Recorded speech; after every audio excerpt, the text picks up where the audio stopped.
ముసలోనికి రోజు చేసే వార్తల కొలువే చక్కగా చేసేత కాదు. ఇక నీ వార్తలేడు ఇంటడే తమ్మి. ఇంతకు ఆ ముసలోనికి చెప్దాం అనుకుంటున్న వార్త ఎందుకు చెప్పు. సర్పంచ్ ఎలక్షన్ల మీద సర్కార్ నిర్ణయం తీసుకున్నదాటనే సుప్రీంకోర్టు చెప్పినట్టు 50% దాటకుండా రిజర్వేషన్ కల్పిస్తూ జీవో విడుదల చేసిందట. అబ్బా కొడుక, అంటే ఈ 10-15 రోజులలో సర్పంచ్ ఎలక్షన్లు పెడతాదన్నట్టే నారా సర్కారు. ఆయన ఎంత సంకలు గుద్దుకున్నా ఏమున్నది గర్వకారణం అన్నట్టున్నది రా మన బతుకులు. ఏం చెప్పుకునేటట్టున్నది, ఏం సర్పంచ్ ఎలక్షన్లకు పోటీ చేసేటట్టున్నది రా. సరే ఈ ముచ్చటైతే నువ్వు మన ఊళ్ళో తిరిగి మన పార్టీ వాళ్ళందరికి చెప్పు, మాపటాల వరకు. సరే దాని మీద ఏదో చెప్పని వాడైతే మంచిగా చెప్పు అందరికి.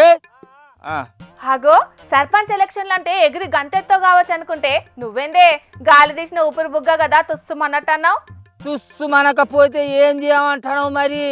అప్పుడు గిట్లనే బీసీ రిజర్వేషన్ చేసినాం, సర్పంచ్ ఎలక్షన్లు పెట్టుడే అని సర్కారు ముచ్చట్ని విడుదల చేశా.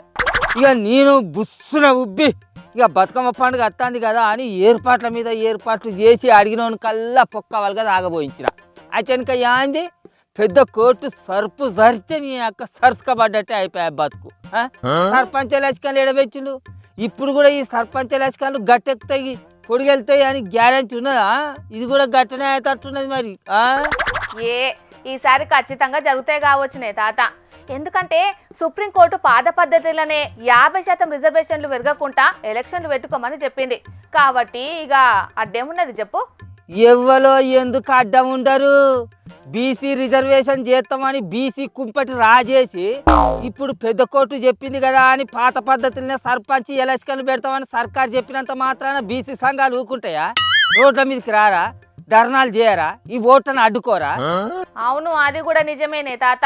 ఇంకొన్నొద్దులల్లా పార్లమెంటు సమావేశాలు ఉన్నాయి కాబట్టి దాంట్లో బీసీ బిల్లు ఆమోదం పొందేటట్టు సెంట్రల్ సర్కార్ మీద ఒత్తిడి తీసుకొచ్చి బీసీ బిల్లు తీసుకొచ్చినాకనే ఓట్లు పెట్టాలి అంటారు కావచ్చు.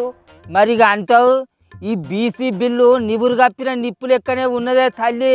అది ఎప్పుడు రగులుతుందో, ఎట్లా రగులుతుందో, ఏ రూపంలో రగులుతుందో ఎవరికి తెలియకుంటున్నది. ఎరికేనా అంటది మళ్ళా.